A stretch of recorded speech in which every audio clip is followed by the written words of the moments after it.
Now, ladies and gentlemen, we have our second expert talk of the day. The first one was delivered by Swati Popat-Vats. Now, the second one is being delivered by Lina Ashar on emotional intelligence in early childhood education strategies. Let's feel some love, let's feel some joy. You know, when we have concerts, school concerts, I tell every parent, clap for the other kids as though they're your own, because they are.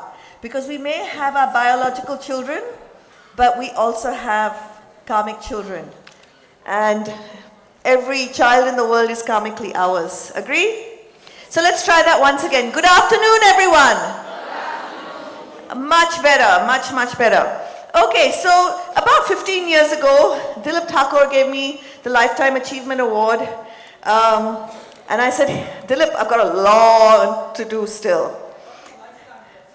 I've got lots of lifetimes left to do stuff. Then when Arunabh finished his talk, he said, when I'm your age, I hope I'm as happy as you. And I said, okay. Now today I feel very, very old. So I'm going to take a different spin on things today. You know, Arunabh spoke about the world being Barney, brittle, anxious, non-linear, and incomprehensible. Thank you. And everywhere we look, we kind of feel like the world is falling apart, right? There's war, Trump is president, oh my God. There's an environmental crisis. But I want to sow a seed of thought. What if our collective negativity is actually making things worse? What if our collective negativity is actually making things worse? You know, Einstein spoke about a universal field of intelligence. And AI has almost become that, right? A universal field of intelligence. And whatever we feed into it is what we get out of it, because it's just a language model. What if there is a universal field of intelligence and we're all feeding into it and feeding from it? So one of the things is that's slightly spiritual thinking in nature, but research actually shows us, scientific research shows us that optimism isn't a good to have thing. It's a powerful tool. And it not only spurs personal growth, but it also spurs success. And it also makes a huge difference to humanity and our planet. Because let's take it that the optimists are the ones who are more likely to take action, solve problems, and inspire change. So I have a question for you. One of the things we don't know very much about in early childhood is that our child's brain is in a hypnotic state before it's 9 years of age, which means anything it gets told is like a program it gets fed into. So I want you to think about what words were spoken to you as a child. Some of them may be empowering you, but some of them may be getting you stuck. So just think about this, that before the age of 9, whatever words we hear becomes our blueprint for our future and the world that we respond to and we perceive. So there are direct messages we receive like, you are stupid. And then there's indirect messages we receive like, you are unlovable unless you get an A+ on your test. And then there's beliefs that we form based on what we hear, which is like, if money is the root of all evil, something that we grew up with, then no matter how much we try to get financial abundance, it's going to evade us. And how many of us have heard parents say, my child is very shy? And how much of that becomes their absolute belief? Because that's what they're hearing. I'm about to show you a video, and I want you to watch it carefully, because this summarizes very, very quickly how we give children their subconscious beliefs, and the beliefs that we give them are often for life. So you have a few people like life coaches like Anthony Robbins and stuff that try and shift those beliefs, but very often the beliefs we get when we're before the age of 9 get embedded for life.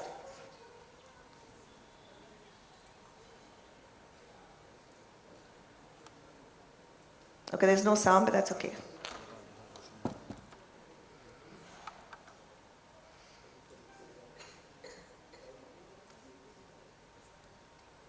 So if you were hearing this, it would say, you are stupid, you are fat, you can't do anything correct in your life.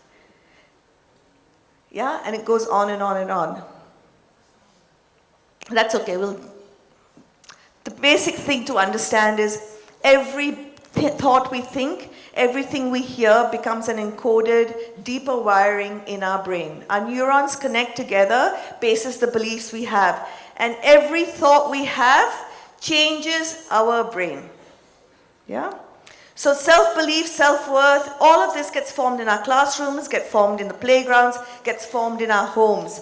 And unless we intervene with kids with the right tools, these children grow into adults who struggle with self-worth, emotional regulation, and human connection. So imagine a child who gets A+ in maths but can't even share his toys. Or a student who reads really fluently but crumbles at the first sign of failure. Academic success is not even the start of what creates success. Emotional intelligence is the foundation for lifelong success. And we actually know that 85% of our success is attributed to our EQ, not our IQ. So a question to all of you, why do we not spend 85% of our classroom time developing EQ?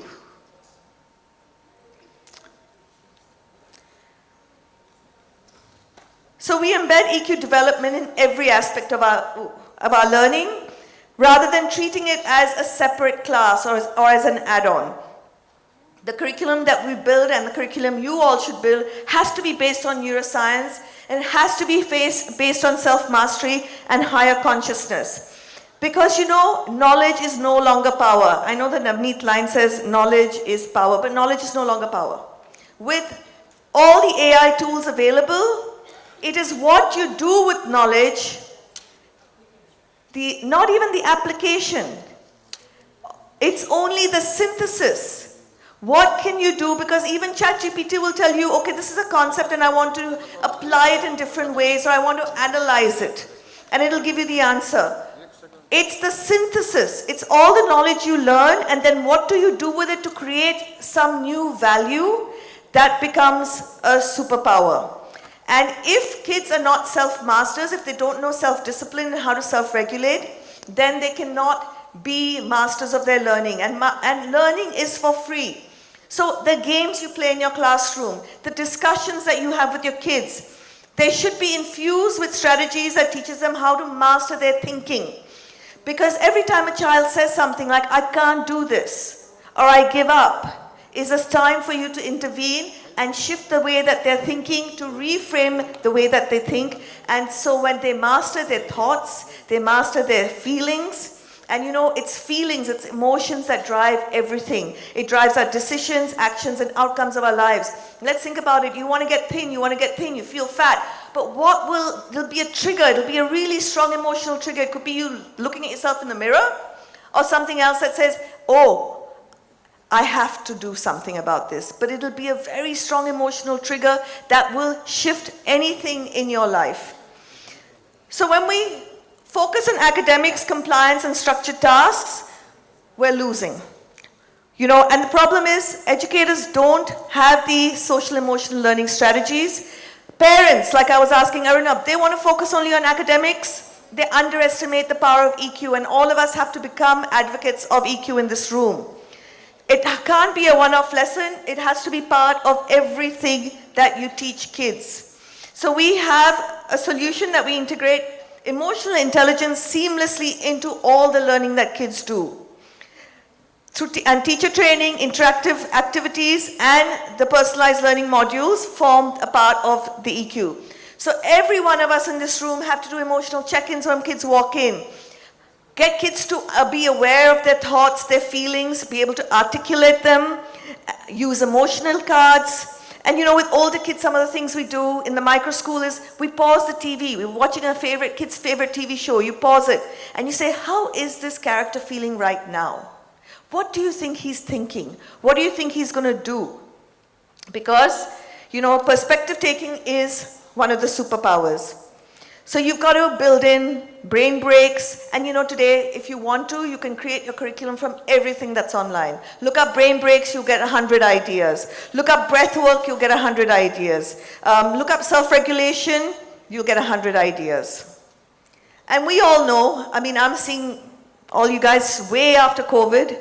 COVID made us take a break, but it's I built Dreamtime Learning during COVID.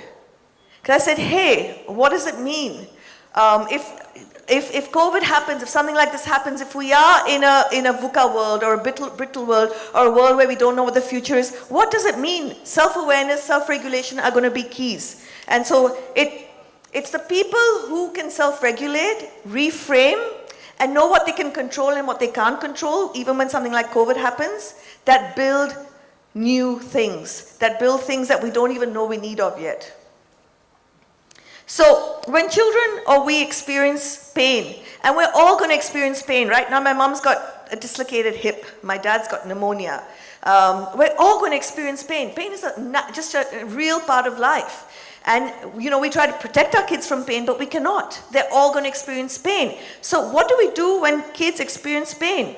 We get them to reflect, okay, what aspects of this can you control? And what can't you control? And then eventually kids understand that even though they can't manage everything or control everything, there are aspects of it they can control, and especially their thoughts. They can control the thoughts and the meaning that they give any experience.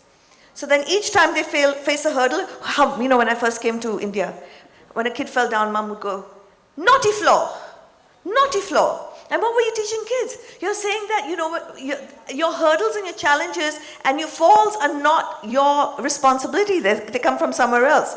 But we need to teach kids every time they face a hurdle, every time they fall down, they've got a choice in how they respond. Do they want to respond in a way that gets them stuck or unstuck? It's a real thing that we live we're in the safest time in human history, and yet we feel it's the most difficult and challenging time in human history. The amygdala, which is our fear center, which should be getting smaller, is getting larger. Because fear is fed to us constantly, 24/7 through news, social media, and an overprotective culture that parents have built up for their kids, especially in India. For kids, this is really, really dire, because then they don't know how to react to challenges. And every time they do get a challenge, they release cortisol, which stunts emotional resilience, enlarges their amygdala, and triggers stress hormones. So the way around this is for us to teach kids to reframe negativity. This is one really easy way of doing it. And if you watch my Instagram, you'll see my nephew that I taught this. He was highly stressed. His parents were getting divorced. And I taught him this strategy. I said, draw two outlines, one happy, one sad. Every time you have a negative thought or a positive thought, put a color. So at least start becoming aware that this is a negative thought, this is a positive thought. And when you start becoming aware of that in the first place, you'll start choosing the positive thoughts naturally more and more. And this is not psychology, this is not philosophy, this is actually neuroscience. Your thoughts, each thought you have changes the structure of your brain. I'm going to say that again. Each thought you have, and you've got the choice right now to have the right kind of thought. Each thought you have changes the structure of your brain. So what thoughts do you want to have? And when kids ask me, what does that mean? I say, think of the two salesmen story. The two salesmen who go from America to Africa to set up a shoe factory. One writes back saying, no opportunity, nobody wears shoes. The other one writes back, fabulous opportunity, nobody wears shoes. Which salesman wins? The one who is built to have optimistic thoughts. So teach your children the power of thought in your classrooms, positive thoughts, the negative thought. There's a great book called The Noticer. And when I was running Kangaroo Kids, I gifted the Noticer to everyone in my team. And it's a parable, it's really simple story. But there's this beautiful one story where the mentor gives this down and out kid, he gives him fish and chips. And they're at the beach. And he asks him, hey, what are you doing? And he goes, I'm eating fish and chips on the sand. He said, that's the difference. I'm dining on surf and turf with an ocean view. And just imagine, one keeps your feelings, your energy at a certain level, the other one absolutely raises your feelings and your energy to another level.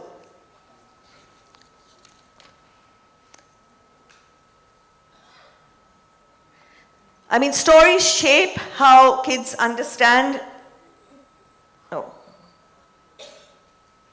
These are just some stories you can write down. Anyway, stories shape how kids understand themselves, others, and the world, and it allows kids to step into somebody else's shoes. Here's one story. Ruby has a worry that teaches children to disassociate thought and worry and emotions from themselves. So you don't say, I am happy or I am sad. You always teach kids to say, I am feeling happy. I am feeling sad. So they don't associate the emotion with themselves. They can disassociate when they want to. When we teach this book, we teach kids, draw attention to Ruby and her facial expressions. How does she look? Then we compare this with finding the same sort of things in magazines, the same expressions. When Ruby finds her worry, it starts off very small and it gets bigger and bigger and bigger as she gives it attention. And then we start teaching kids that when you give your worry attention, it becomes bigger and bigger and bigger.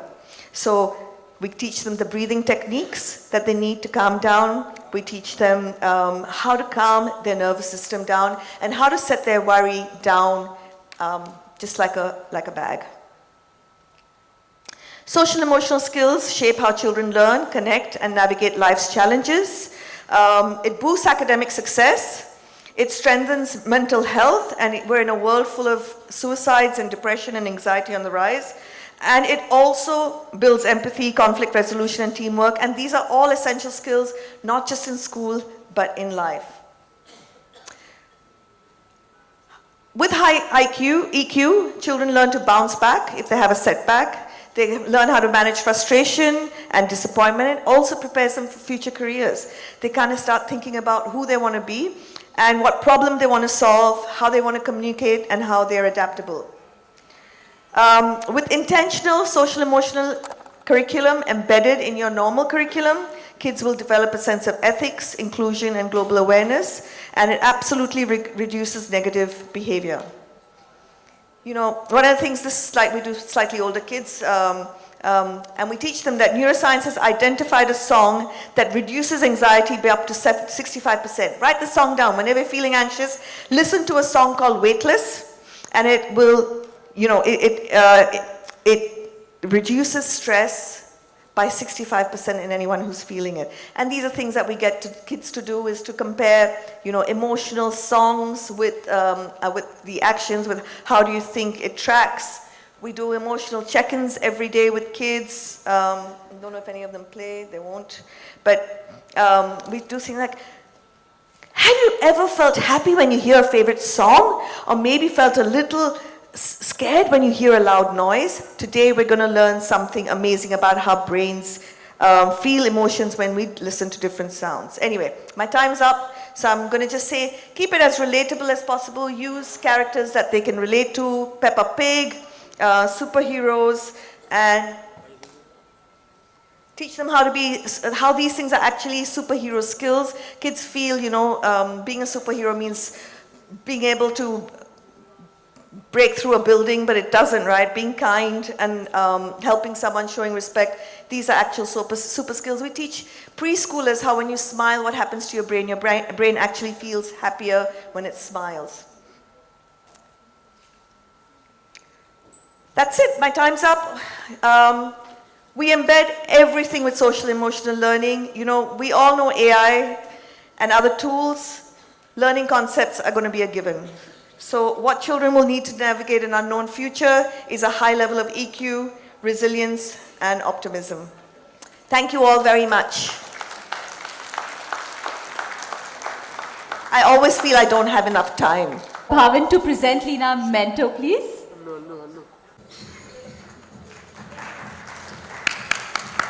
Thank you.